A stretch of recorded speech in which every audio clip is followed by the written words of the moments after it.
ang Diyos ay maghahari na. Talikdan ang tanang sala, manalig sa balita niya.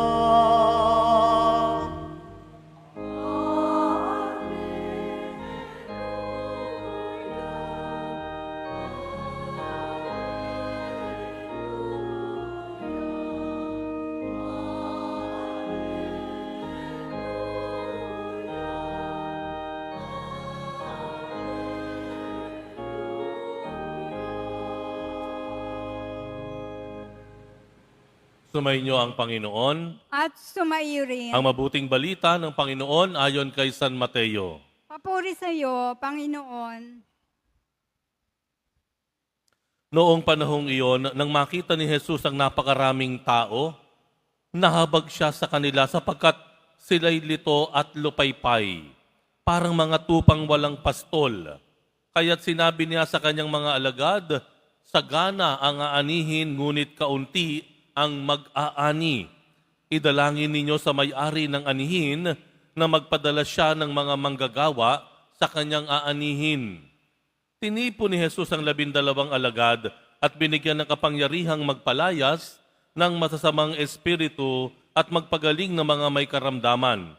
Ito ang pangalan ng 12 apostol, si Simon na tinatawag na Pedro at si Andres na kanyang kapatid, sina Santiago at Juan na mga anak ni Zebedeo, sina Felipe at Bartolome, si Tomas at si Mateo na publikano, si Santiago na anak ni Alfeo at si Tadeo, si Simong Makabayan at si Judas Iscariote ang nagkanulo kay Jesus. Ang 12 ito'y sinugo ni Jesus at kanyang pinagbilinan. Huwag kayong pupunta sa lugar ng mga hintil o sa alinmang bayan ng mga Samaritano. Sa halip ay hanapin ninyo ang mga nawawalang tupa ng sambayahan ng Israel. Humayo kayo at ipangaral ninyo na malapit ng maghari ang Diyos. Pagalingin ninyo ang mga may sakit at buhayin ang mga patay. Pagalingin ninyo ang mga ketongin at palayasin ang mga demonyo. Yamang tumanggap kayo ng walang bayad, magbigay naman kayo ng walang bayad. Ang mabuting balita ng Panginoon. Pinupuri ka namin, Panginoong Hesukristo. Magsiupo muna po ang lahat. Magandang tanghali po sa inyong lahat. Tayo po ay nananabik, tayo po ay masayang nag-aalay ng ating mga panalangin at ang ating pasasalamat sa ating mahal na poong Jesus Nazareno. Palakpakan po natin ang ating mahal na poong Jesus Nazareno. Pwede po ba na i-bless natin ang bawat isa? Batiin po natin yung mga katabi natin sa likod, harap, tagiliran ng God bless you.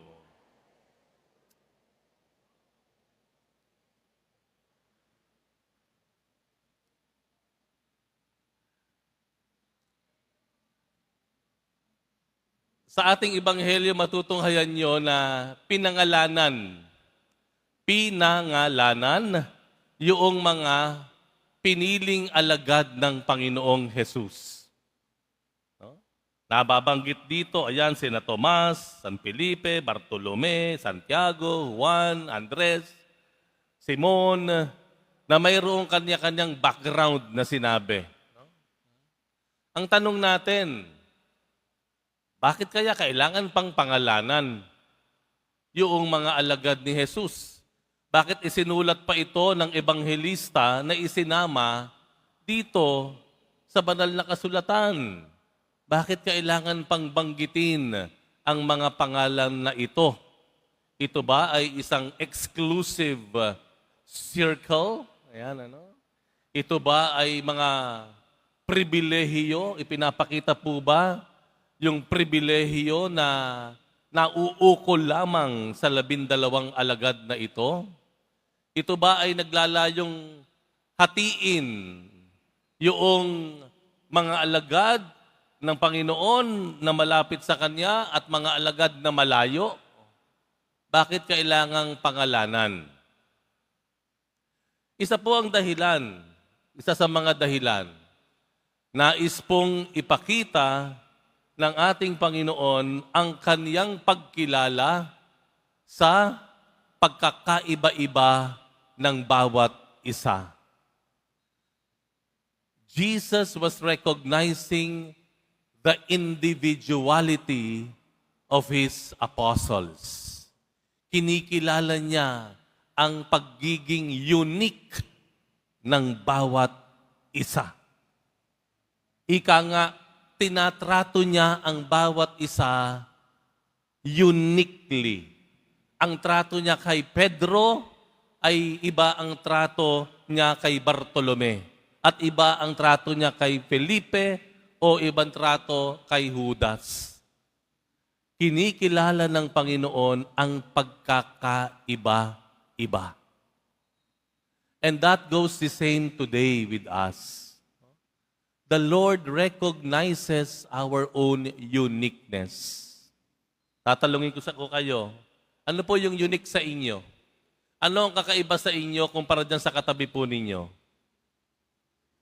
Ano po ang kakaiba sa inyo kumpara sa mga kapatid po ninyo? Ano po yung uniqueness ninyo kumpara sa mga tropa ninyo o mga kaibigan? Nakatatakot kapag hindi nyo nakita ang inyong uniqueness o pagkakaiba. Dahil sadyang tayo po ay ginawa ng Diyos na mayroong pagkakapare-pareho, opo, pero mayroon ding angking pagkakaiba-iba. Mayroong mahiyain, may madaldal, may mapustura, may simple, may walang pakialam kung ano ang suot. Ba? May malakas ang boses, may mahina, may malakas ang kumpiyansa sa sarili, may mahiyain, may torpe. Di po ba? Mayroong magaling magsalita, pero yung iba mas magaling magsulat. We have our own uniqueness. Yung pag-ayos na lamang ng buhok, magkakaiba tayo ng gusto. Paano magsalita, magkakaiba pa rin po tayo.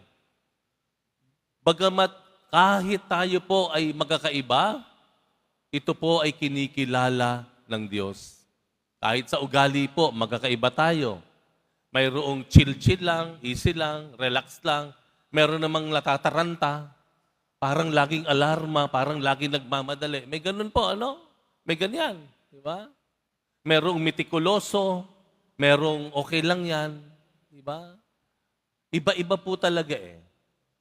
Pero bagamat tayo magkakaiba sa maraming bagay, yan po ay kinikilala at iginagalang ng Diyos. Kaya nga minsan po, masakit minsan kapag kinukumpara ka. No? Ikinukumpara ka sa mga kaibigan mo, ikinukumpara ka sa mga pinsanin mo, minsan ay ikukumpara ka sa mga kapatid mo. I know of a family of 6 siblings, 6 na magkakapatid. 6 na magkakapatid. Lahat po may magandang buhay. Lahat po maayos ang buhay, maayos ang pamilya. Naglakihan na maganda ang buhay. Except for one. Yung isang kakaiba. Bakit kanyo? Kasi siya, ang dami niyang bisyo. Kung ano-anong bisyo ang kanyang dinaanan. Ang dami niyang naging asawa. At mga anak sa iba't ibang asawa. Ang gulo-gulo.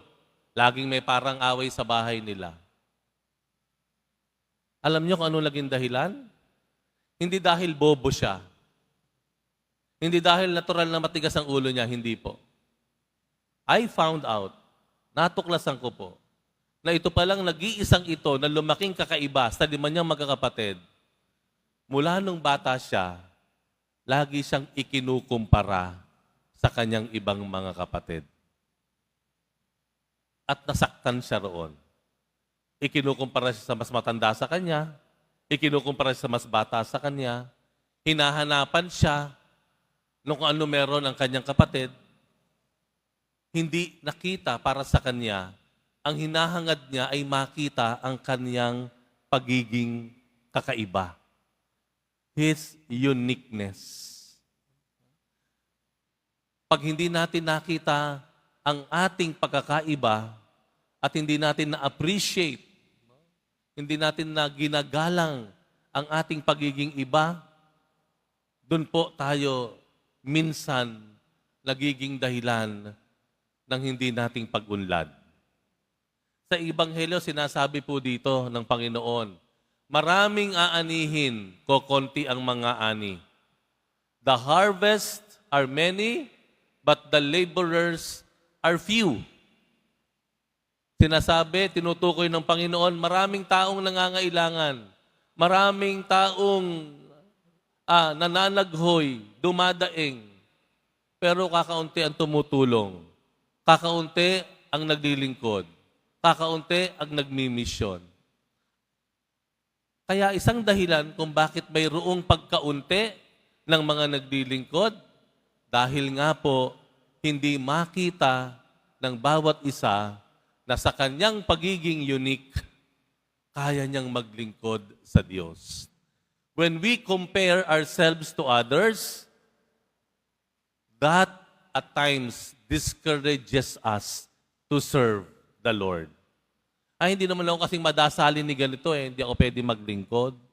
Ay, hindi naman ako magaling magsalita, hindi ako pwedeng maglingkod. Ay, hindi naman ako kagaya nila, may maitutulong, hindi ako pwedeng tumulong. You know?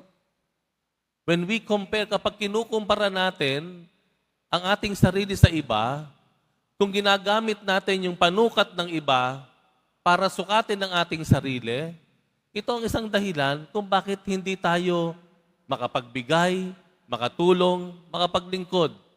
Kasi we look down on ourselves. Namamaliit tuloy natin ang ating sarili. Naiinsulto natin ang ating sarili. Kasi ginagamit natin na panukat yung panukat sa iba. We are unique. At kinakikita ng Panginoon ang kanya-kanya nating galing, ang kanya-kanya nating kakayahan. At alam ng Diyos na sa angkin mong kakayahan o katangian, kaya mong maglingkod, kaya mong magtumulong, kaya mong mag-mission. Amen? Ano po yung katangian ninyo? Na marahil hindi kagaya ng katangian ng iba.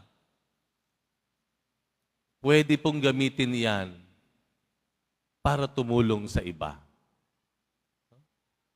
Minamaliit ba natin ang ating sarili? How do we measure up ourselves? Do we belittle ourselves? Do we look down on ourselves?